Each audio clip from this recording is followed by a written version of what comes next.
Wammo breakfast. Issues of the day under T-Radar. Yes, it's true through some of the issues of the day with Mr. T-Radar. Good morning. Yes, sitting here in the comfort of my home in Auckland, not having to worry about revolution outside or being bombed by the Navy or, well, we're not going to be strapped by our own Air Force. That's, It's never going to happen. Helicopter flies over and drops something out, or a Hercules throws bricks at us. Yeah, exactly. But, it's pretty full on what's going on over in Libya now. It is, they say the Navy, I think, is bombing town and people are being strafed and there's hundreds dead and soldiers are sort of rioting, I think, and it seems to be that it's the end of the day for old Gaddafi.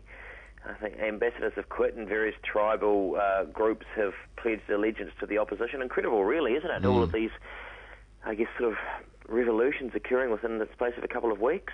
And I suppose leaders in other countries will be sort of thinking, oh, heck, am I next? Yes, the King of Jordan, I guess, must be a bit worried, and goodness only knows what the Saudis are thinking. It's quite incredible, and they say a lot of it, it's all sparked off, or they're attributing it, in some ways to the martyrdom of a young fruit vendor in Tunisia. Really? Yes, apparently you need licenses for everything, that was very corrupt, and whoever that was the leader of that place for 30 years or so was in charge, and this young guy just wanted to go and sell his fruit, and he terrible that this guy, I don't even know his name, but he went there to the marketplace and with his little fruit, and it was quite a large investment to keep his family going, and some female police officer came along and said, oh, you don't have a license, we're confiscating this, and we're going to take it down to the police station, and there's sort of a bit of an argument ensued, and apparently she slapped him around and humiliated him in front of everyone else, and he was so sort of distraught by this ongoing, I guess, corruption and bullying and this loss of faith that he strolled off down to the local government office and set himself on fire and died in hospital a few days later,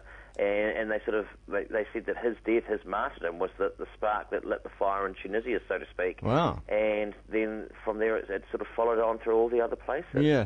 That is the thing that we do, don't we? We like to distill large-scale events down to the one thing that happened. This must be the one thing that sparked it off. And World War I with old what's his name shooting Franz Ferdinand, or was it Franz Ferdinand shooting the emperor? Yeah, but obviously it wasn't. It wasn't. But history has told us, and we're taught, oh, that's what happened.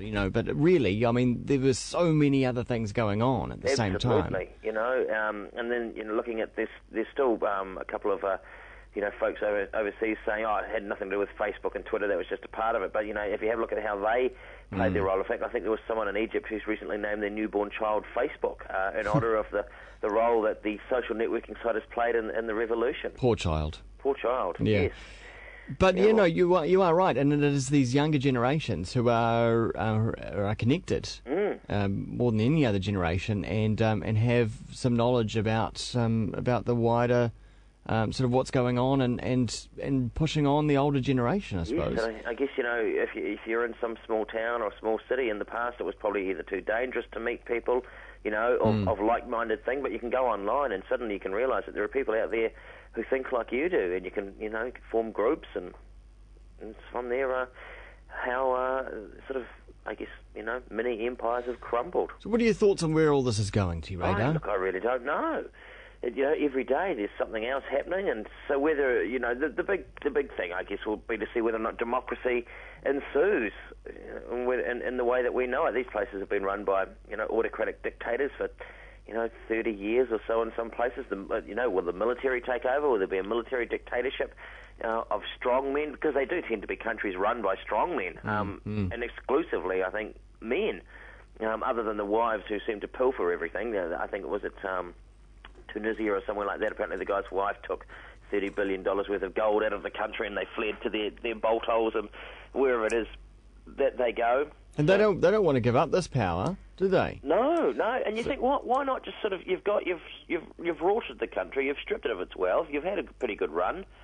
Why do people have to die? Why can't you just give it up? But I suppose once you're there, maybe it's partly anger as well. How dare you? How dare you do this? I've benevolently ruled you with my sort of gracious giving. It makes, I tell you what, it does make all the pathetic things that we have in our newspapers and news channels here just pale into insignificance. Oh, yes, you know, you look at it and you think, oh, BMWs. The government's bought new BMWs. It's going to cost a couple of $1 million. And the terrible thing about that, you know, the excuses that came out from Key's administration, oh, we didn't know anything about it. And then the next thing they went, oh, no, Labor signed that deal, and there was nothing we could do about that. And then they said, oh, well, it was on some briefing papers, but we were distracted because a soldier was killed in Afghanistan, and Julia Gillard was coming to visit, and we were a bit sidetracked and didn't really realise what was going on. You think, oh, come on, really? Really?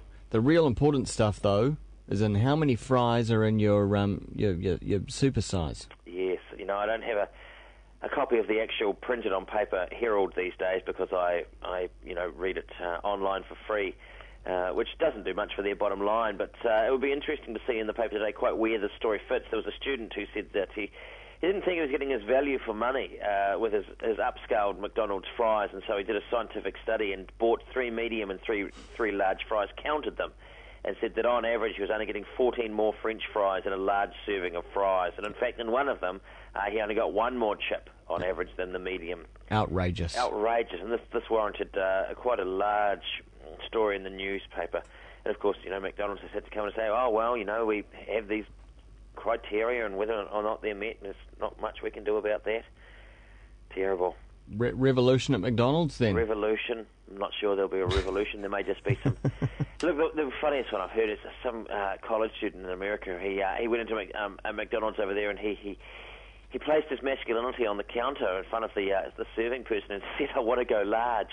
Crikey. He was fined, taking, indecent exposure and various other things like that. And you think, oh, you know, it's not exactly the sort of protest or sort of movement that we're having over in you know, the Arab world. No, but it is better than a bayonet in the groin. It is. You know, every so often you've got one of those stories of the week where you just think, oh, what on earth are you doing? Some guy in Waihi, 35-year-old, airlifted a hospital. He was out, apparently sort of having a go at sort of trimming his hedge or something, but he must have been using a bayonet, and somehow he stabbed himself in the groinal region. And I love the stuff report says he was lucky not to lose the old fella. Hey. Apparently not in a mood to talk, this young man. So no one's exactly sure quite what it was that went wrong. But suffice to say, if you're out trimming your hedge this weekend, and a lot of people are, the summer things, hedges and lawns are growing with a frantic sort of pace, best perhaps not to use a bayonet. No. You don't have a bayonet at home, Wammo? No, I can't say that I do. No. If you did, you're probably not going to take that out and attempt to trim your hedge. Probably not. No. But it's the last thing I think of doing with a bayonet. Yeah. No, safety first. All right, well, that's a very good message there to end on. Thanks very much to you, Radar. We'll speak again next week, I imagine, and by then we'll know what's happened to the beneficiaries that report's out today. So that's the highlight of anyone's political day. Stay tuned. Indeed. See where budgets are going to be slashed. Cheers, good sir. Right up. See you.